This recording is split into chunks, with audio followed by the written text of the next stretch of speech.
राजा था वो बड़ा भारी। एक समय की बात बताऊं, राजा था वो बड़ा भारी। प्रजापति नाम उसका जाने थी या दुनिया सारी। प्रजापति नाम उसका जाने थी या दुनिया सारी। दान पुण्य करण खातर यज्ञ रचाया बड़ा भारी। दान पुण्य करण खातर यज्ञ रचाया बड़ा भारी। सामग्री और घी मिलाकर कर रखी थी पूरी तैयारी। सामग्री और घी मिलाकर कर रखी थी प्यारी।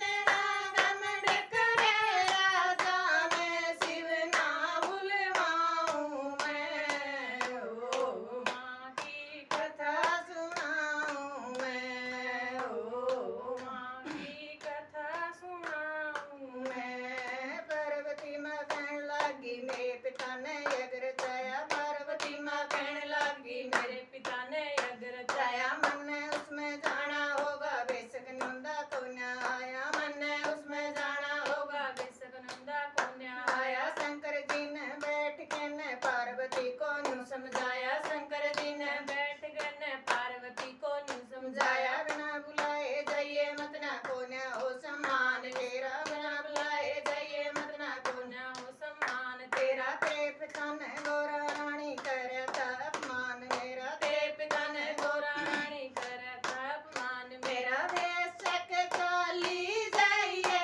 यज्ञ में को न्याय आऊं मैं। ओ माँ की कथा सुनाऊं मैं। ओ माँ की कथा सुनाऊं मैं। पार्वती माँ चाल पड़ी शंकर की ना मानी बात। पार्वती माँ चाल पड़ी शंकर की ना मानी बात। आगे जाके देखने लगी कालजे में लगी